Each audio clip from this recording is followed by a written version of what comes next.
Emotional affairs versus real intimacy. Sexless marriage. Keep it clean, keep it dirty. Lessons from failed relationships. Love without respect, the slow poison eating away at your commitment. I love talking about respect. Avoidance disguised as emotional maturity. Are you actually emotionally mature, or are you just avoiding? Submitting to your husband. Emotional affairs versus real intimacy. What's actually worse? Welcome to the Morrow Marriage Podcast, guys, where we are real, raw, uncensored, and anointed. Prayer 5. All right, guys. Kathryn's voice still filming the same day, so she's having trouble. I'm like the Little Mermaid. Cass used to have a crush on her when he was younger. I did have a crush on Ariel, for sure. She lost her Kathryn voice is too. not really that insecure. She did lose her voice, baby, right? Kathryn's not insecure. But I'll tell you, she drops little Ariel comments every now and then. But she was, I think you were recently, I don't remember where, I think it was maybe a kid's coloring book or something like that. And I saw a picture of Ariel and I was like, man, she looks like she's 12. Something She is. gross. And Kathryn, She's probably like 45 now, but she used to be 12. Kathryn was like, you can see she's like, ding, ding, sweet, sweet. Wife wins again. Wife will always win. Guys, what's worse, the emotional affair or the physical affair? Okay, that's what the question really is of the title. And I want to get something really, really clear. It doesn't really matter. You're going to hurt regardless. Now, some people will say it's actually the physical affair because actual penetration happened. Okay, and then others will say, well, actually, it's emotional because you're, especially if you're a woman, a lot of women will say that, like they really think the emotional deep connection, whatever. But then you'll see that men will go back and forth and they'll be like, well, no, I didn't just want to fuck my wife. I wanted all this other stuff. And so I did want an emotional connection. So now you see how stupid it is? It doesn't really fucking matter. But I want to put things into perspective for a second here. Most of us, unfortunately, did things wrong before we got married. You know, had relationships. What? Did some shit. No. And we shouldn't have done it. You know, there's a song I love by a band called Sensefield that says "Save Yourself." Go listen to it. I love that song. I like to play that on the guitar, and I always think, fuck, man, what would it have been like if we just would have saved ourselves, right? So that's one of the tools that I actually give men in the program. It's so stupid simple, but it's like, well, remember, she was with somebody before she met you, right? You know, and they're like, yeah. And so it can help get you through it because deep down, you can ask which one's worse, but then really, like, do you give a fuck? Because again, guys, an affair, no matter what the level is really just going to be one thing.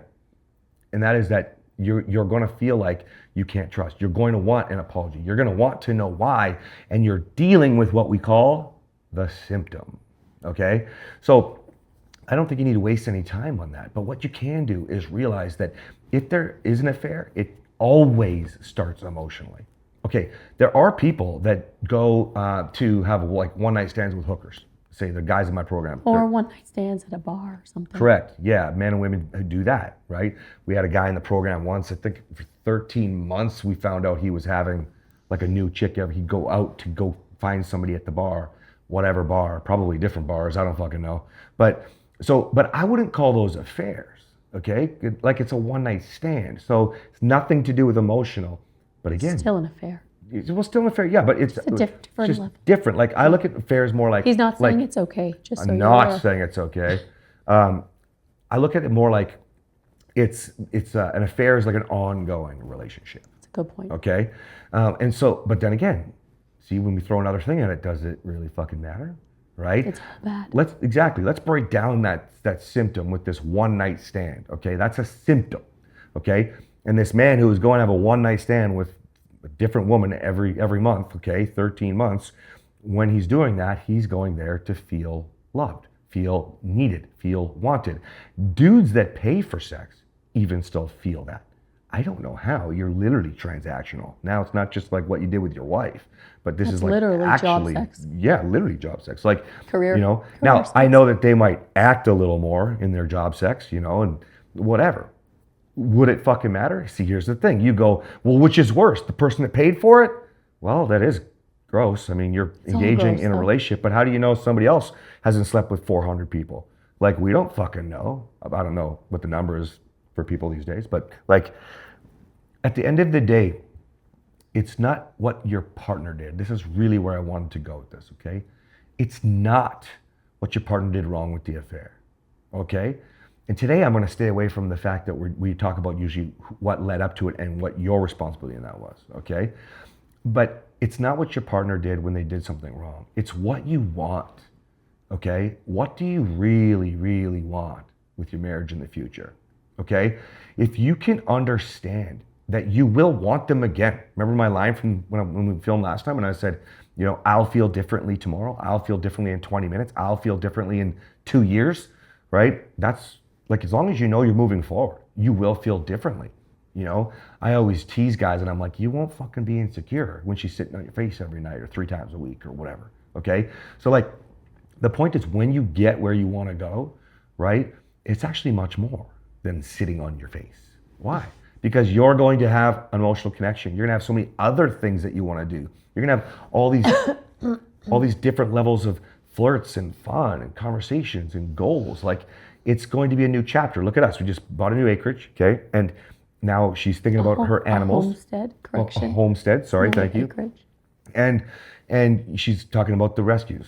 And she's talking about, you know, the barns. And we're talking about building the home. We're talking about all these beautiful, beautiful new dreams. All of that is where we get the chance to build emotionally, right? So the emotional affair that your partner may have had feels bad because you didn't have that emotional connection with your partner, right? The physical betrayal. I think that it depends on the kind of person, right? If you're the kind of person that visualizes what they're doing to your partner or how they're treating their affair partner, right? Like, then that's going to be a lot harder on you, especially like a common line for a man might be something like, what? I wanted to have sex this whole time. And like you said you didn't want sex and now there you're going to have sex, right? Or I knew a guy once, his wife, like the messages he saw on the phone that was his best friend, poor guy. His best friend was fucking his wife. And the things that this man did to or got done to him by his wife and then was texting her about it, like, talking and mocking about being on the phone with his buddy while she's doing it. Gross. Like, how that shit's fucking, you talk about what's worse. But this is the thing. See, when you're worried about the affair, you're going through the phone and you set yourself up for all that. Like, you literally went through and went for all of that. What's worse? Does it fucking matter? Go back to what I said. You need to know what you want. And yes, it will be hard. And yes, it will be difficult to just trust.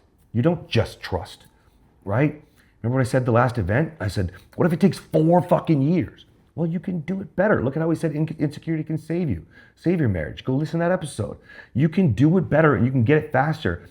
We didn't have a Cass and Kathryn to talk to back in the day when shit was shit. We didn't. There was no real help, not a lot of coaches. The programs fucking sucked. We had to create our own. We leaned on God for a lot of it. Everybody's marriage was perfect. Yeah. We did have some people that were transparent, but most people don't want to talk about the bad things, and so we didn't have anybody to lean on. We did have a few people, but mostly nobody. And and let's get real, like, even the people that did help us, it wasn't enough. Didn't matter if we paid for it. The coaches didn't have Dennis, our president of our company, he always tells guys this. He said, Cass and Kathryn, they didn't create the programs for us. They created them for themselves because they wanted to do new life. And then one day, Kathryn said, why don't you coach? And then one day I said, why don't you coach too? Right? And then fast forward years later, we're almost 8,000 couples in just about 4 years. February will be 4 years. Like, that's fucking massive, you guys. And it's possible for you to move forward, but you have to know what you want. Because otherwise, man, you lean on your fucking broke ass partner and you try to get them to fill you up, fill your bank account. And that's not gonna work. It's just not. Okay? Guys, Kathryn, do you have anything else you want to try to add? No. All right, guys, we'll see you next time.